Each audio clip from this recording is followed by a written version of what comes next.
Daway po mo storya si Gov Mark. Kung magsugod di na siya sa English, mahuman na lang po na siya English. Fluent kayo. Kada pulong punto, walay litra nga nahulog kay nausik. Walay litra nga sayang. Walay pulong nga nonsense. Punto. Paminawa kay naa kay makatunan. Paminawa siya, daway siya musulti para masabtan nimo ang iyang punto. Okay? Ing anak ang akong nakita sa usa ka brilliant na Mark Cagas. Kagahapong adlaw diha sa provincial capital sa opisina sa tuang gobernador, murag hapon si Gubdudo. Actually, first time na ko nga adto sa opisina nga kundiin nag-opisina si Governor Mark. Di man ta maniid pero nakapaniid yun ta kay siyempre, di ba? Atong si Governor si anhing Governor Dudo pa alos di man ta nagyampungad. So sa tanang mga mukortesiya kang Governor Cagas nagpa-appointment, medyo kuha na nato ang timpla, no? The way si Gov mukater og mga customer,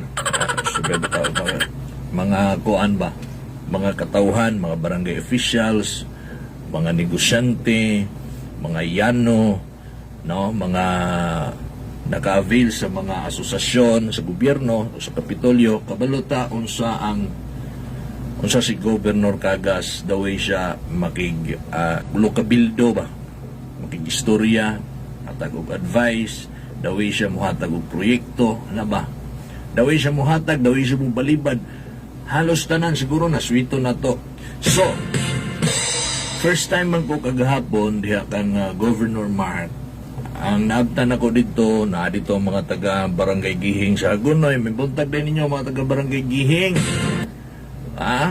Mga opisyalis, mga babtikon. Kato sila, mga opisyalis, barangay officials sa Gihing, kapilang balik na po nila to kang Governor Cagas. First time po nila gahapon niya nakakurtisi sa bag-ong gobernador. Ilang gi-follow up tong ilahang gihangyo kang Governor Cagas nga open court bitaw nga murag basketball court. Ano no, nakalimutan ko sa tunga sityo diya sa ilaha sa Gihing. Ilang gi-follow up o matod pa ni Governor Mark Cagas, tawagan man niya si Ryan Kababat para ana nga proyekto plansado na. Lipay kayo ang mga taga-Gihing sa ilahang pag-adto. Ang Governor Mark lansado diretso ang ilahang request katong open court na basketball court sa diha sa may Barangay Gihing. Sorry, nakalimutan ko sa sityo. Okay. Human sa Gihing, naatnan po na ko ang taga-poblasyon. Poblasyon Bansalan. Mga opisyalis sa Poblasyon Bansalan, din hapon. Napod sila request, nindot gihapon ang response. Okay?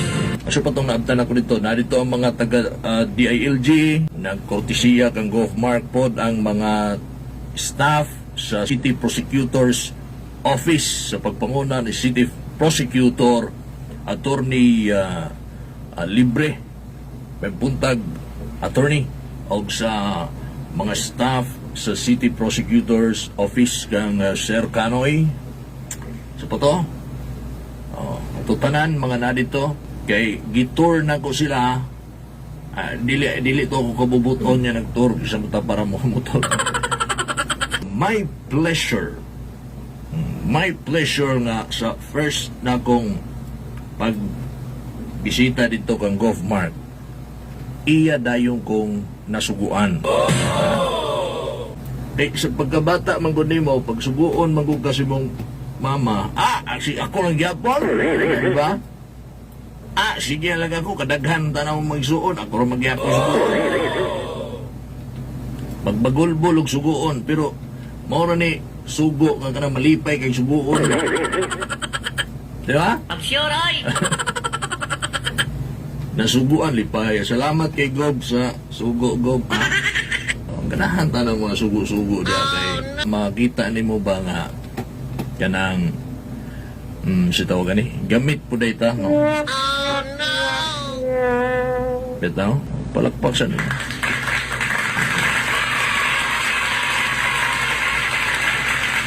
Ay, gog nga. Mike, iturna sila dito. Iturna ko ang mga staff sa City Prosecutor's Office ni Attorney Libre dito sa Davao del Sur Sports Complex, particular diha sa Olympic size swimming pool.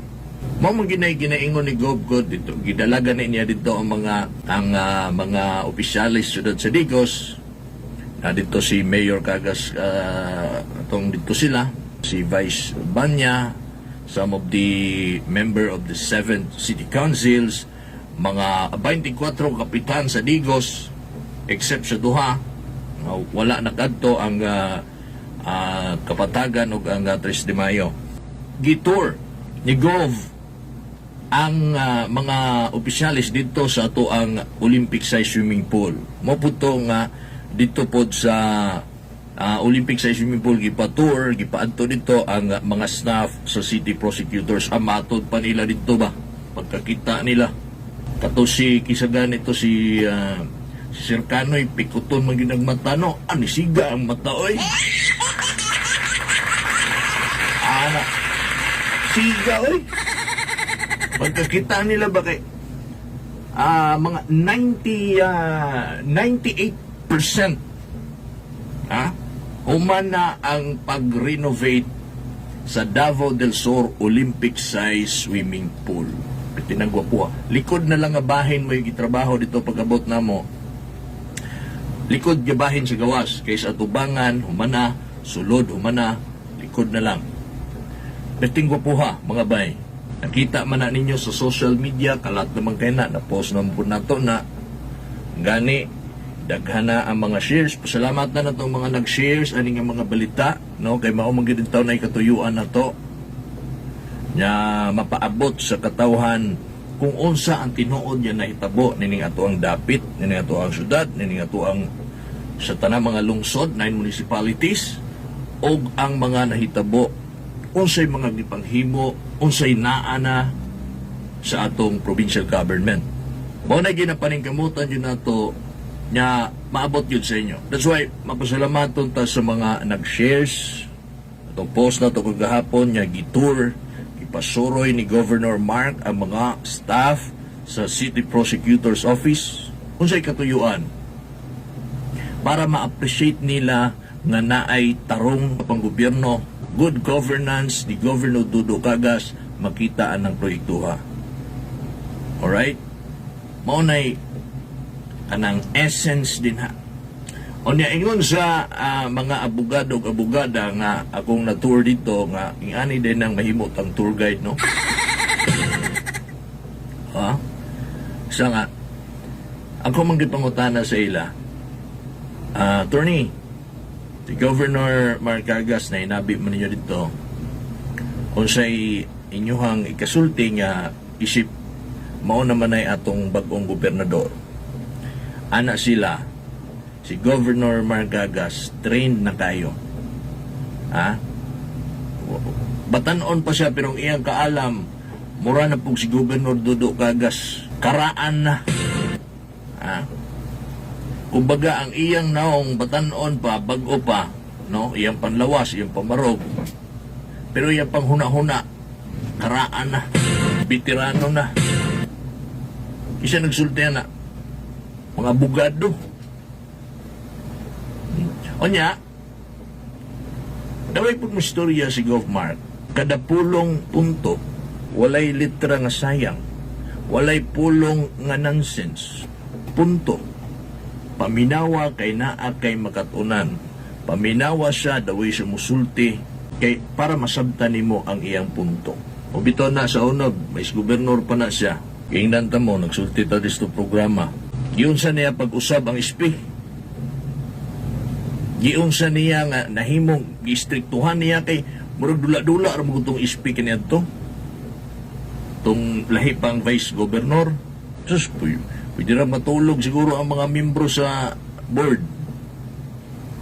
Pero sa dihang ang amahan sa Sangguniang Panlalawigan si Vice Governor Mark Cagas pagkaniadto dako kay kalahian. Kung session gyud way tulog-tulog diha. Kung session magquorum gid ta. Kung session gani magisgot yun ta kung unsay kaayuhan makaayo para sa itong probinsya sa Davao del Sur. Dili na pwede na absent dili na pwede nang magtulog-tulog, dili na pwede na kang Governor Mark o kang Vice Gov Mark kaniadto nga magtando-tando lang diha. Para sa katawhan gawas pa na swildado tos gobyerno ang ngayon nato ning trabahoan, di ta pwede mag-absent dili pwede magtulog-tulog. Yan na kaseryoso para sa probinsya o para sa katawhan. Karon na gobernador na. Grabe power kayo. Ingnan ganito kung mga kauban dyan sa nining grabe sigub. Musamot tagka-admire sa iyahang ka-bright.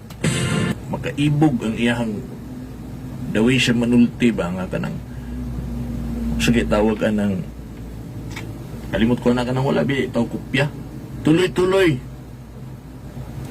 May punto, may unod yun. Ingana ang atong gobernador karon ha. Sulayin ninyo dito at dito. Inabian ninyo dito. Siguro na uban nyo mailang, pero pag once imo nang maatubang, dili day ka mailang di ay.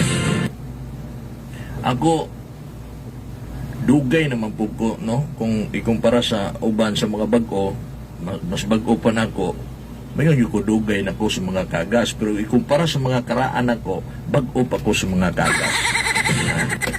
So, parihat mga daghan man tang mga supporter sa mga kagas, mga spokesperson, pinaagi sa radyo, sa mga kagas, parihat man ta. Pero kung kang Gob Dodo, mailang manggihapon ta, mailang manggihapon yung ko, kang Gob Dodo. Mailang ko kang Gob Dodo, pero kang Gob Mark, samot. Pero kanang mga pangutana lang kanang mga about sa itong trabaho, sa statement niya sa istorya niya na interes sa atong trabaho, kana, pwede ta makapangutana na. Pero gawas na sa personal, medyo mailang ta diha, no? Maulo ta din ha. Kay Mark Cagas, good na. Pero para sa iya, okay ra good na. Di ko taang ngay good mailang. Pero ako alang ba, say mo, gawas nga to ang pagka manggiulawon, bitaw. Kung educational background ang imong isgutan, kung ang political background ang imong isgutan, na dili yun, langit at lupa. So mailang ta. Pero pag abot lagi na ako dito kagahapon, ako ni sulti ba kay ang uban mailang mapudgod, no? Ilhon na to, kay gobernador man siya, ilhon na nato siya. Labi na to mga barangay officials, yung mga nailang. Pwede day kay natong maduulan. Kung maduulan man nato si Gob Dodo, parihas yun sila ba? Ilho na to, alright? So dito ko kagahapon, salamat intong ko niya kay istorya mi gamay. Kunya wala, dili day dapat ko mailang. Dili day makailang siya mo istorya kay bisag insa iya mang istoryahon. Ayaw lang ng buang. Ayaw lang po ng kanang mga istorya nga binuang kay tsapag yun mo din ha. Okay?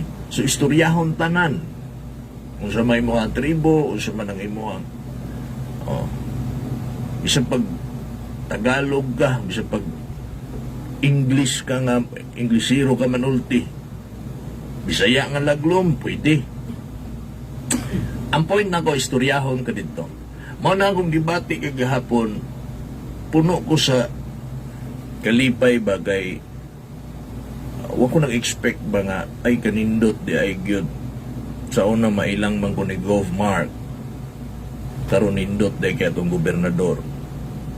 Pagkuman ato mga higala alami ang balik dito dati makuyaw-kuyawan tamo sa opisina karon mo balik di ko unya human ani mo adto ko dito. Lami mangkod kay paminahon siya daw siya istoryahan niya mga tanang mga moadto mo koptisiya dito, mohatag siya mga advices, mo istorya siya sa nahitabo kang Governor Cagas, unsa kaguol, unsa ang ilang gibati nga gisagubang nila tong mga panahon nga dihang sigog nagkasakit, gidalag ospital, anak petig yung paita. Ngayong gisulti dito nga sa ospital siya, di pagyud kay siya. Kada bitong wa pagyud kay mahimo, kay positive pagyud ka. Ang depression ba grabe? Onya ang imo pagyong mama at bang ranimo kwarto. Samantalang ang imo pagyong papa gitabang. Grabe. Iyan ang gisa-isay dito. O man iyag sulti ana, dili man sa ingon niya, kailangan yod masinati po na nato o masinati po na ninyo, dili man. Dapat mag-amping gyud ta kanunay. Parehas karon nag-text man siya dinhi. Ipadayon gyud ang pagsunod sa minimum public health protocol. Okay, nag-text siya dinhi. Karon ang iyahang giingon. Announcement day mga igala ha. Announcement. Extended ang MACQ yun. Pero may apila si Governor Mark Cagas. Nanawag siya ka Mayor Joseph Cagas para tan-aon kung kumusta man ng digos. Ang tubag ni Mayor Joseph Cagas, dili man kayo ingon nga alarming. Pwede na ta mag-MGCQ. So may apila si Governor Cagas dito sa National IATF kang Secretary Duque nga kung pwede ibalik na sa MGCQ or Modified General Community Quarantine ang tibuok probinsya. Lisod kayo ang mga panginabuhian in town sa mga katawhan. Apan, extended yun. Okay? Extended until July 30. Pero matod pa ni Governor Mark Cagas, quote na ko ne, I cannot and won't question the wisdom of the IATF. But I have a message to our people of Davao del Sur. If we want to bring back some sense of normalcy, we must do two things. Maune, always observe the minimum health protocol. O ang ikaduha, whenever you get the chance, please have yourself vaccinated. Herd immunity should be our goal. Amping tanan Davao del Sur. O po na iyang ginasigig kampanya dito sa pisina kahapon. Magpabakuna gid na. Iyang gi-emphasize ingani para masabtan na to. Kung sa may nasabtan ako dito, share po na ko din hopefully napoy makasabot sa akong style sa ako ang explanation. Okay? Ang ato ang gobyerno sa administrasyon ni President Duterte, dako na kay tag-utang para lang aning COVID-19. Walay labot ang uban pa nato panginahanglanon panginahanglanon sa mga Pilipino. Para sa COVID-19 lang. Okay? Apil na din ang bakuna. Dako na kay utang sa World Bank ang Pilipinas para matugunan nato ning problema, makapalit og bakuna nga libre natong mahatag sa mga Pilipino. Kay pag once vaccinated na tatanan, asa pa man mo tapot ang COVID. Diba? Mo bitaw nga ako nagpapakuna ko, kay lahi biya kay feeling nagpa-swab test kung katulo na, negatibo, salamat sa Ginoo. Onya, vaccinated na punta first dose, unsa na lang kaha o mahuman ako second dose, Onya, negative pag yun akong swab result nako. Murag feeling nimo protected kay ka. Okay? Protected yun kay ka. Onya, so kung ingana ang feeling sa tanang mga Pilipino, kay vaccinated na, kay grabe lagi kadako ang giutang, lagi trilyon na ang utang para lang ani COVID-19. Okay? Mahimo ng useless kung dili man day gihapon ta magpabakuna. Niutang ang gobyerno ana para libre nga bakunahan ta. Kay unsa may madawdaw sa gobyerno, unsa may madawdaw sa tunasod Pilipinas ug muutang ta para pagbakunahan ang mga Pilipino. Unsa man, ubalik man ang ato ang normal nga aktibidades, ang atong ekonomiya mubalik, mahuman na taan ang problemaha. Wala na'y COVID. Wala na'y mga matay tungod sa COVID-19. Mo nang giutangan ug ingana kadako. Human, dili na gihapon ta magpabakuna. Sayang kayo. Asa man to ipagtusok to mga saan man na nato na, di ba? Oh. Magpabakuna gyud ta mo nay gina balik-balik di gugmark pa balag inong kunyog sirang plaka basta kay balik-balikon yung pangampanya. Mao lagi ni akong mga nakatunan lagi gahapon sa first time na akong pagbisita sa office ni Gov. Kung unsa siya kaseryoso nga nagkampanya sa tanang mga muadto sa iyang buhatan nga magpapakuna gyud ta. Pabakuna gyud ta ba kay dako kay kuani kahimuan sa tuwa. Magkahatag din nato og kaharuhay, proteksyon, dako og kahimuan para mawala ang COVID-19. Kaya vaccinated na tatanan, asa na matunaw ng virus, wa na siya kataputan. Diba? Safe na tawa na yung mamatay. Back to normal na ta, di na ta mag-face mask pagkabot sa panahon. Abre na tanan, wala na yung curfew. Diba? Kanindot, anak, pwede na manguyab og daghan. Ay, bawal mangudawron maguyab-uyab kay COVID. Back to normal ang tanan. So kay nakita nato dito kung unsa ka seryoso si Gov nga magsulti ana sa mga bisita. Sa gamay na itong mahimo din sa kahanginan, ato po nang isulti. Seryoso sa kampanya si Govmark na dapat magpabakuna yun. Ikaw daw, istorya na po'y maabot, maugapon mo sulti. Imo na pong awhago na po mo, dasigo na po mo nga magpabakuna. Kaya para sila po niya mo relayan na sila mga constituent. Kapoy kinaoy, karon nasigob dito, maugapon na isulti. Ato po nang isulti din eh. So kamo nga mga nakadungog din ha, gawas nga magpabakuna na mo or nainganyo na gid mo nga magpabakuna, na po din yung maigsuon. Ang fake news is always fake news. Wala gid tinuod ana, ayaw mo kahadlok ana, ayaw mo tuo ana. Fake gani. Ipangutana gani na ko Dr. Doc, nanay namatay aning bakuna? Wala. Ang wala noon bakunahe, daghan namatay. Natakdan man. Okay? Sige, mo break sa tani, sa man. Mo break sa ta kay sakto 9:00 na sa buntag, o niya, balik ta taon ha.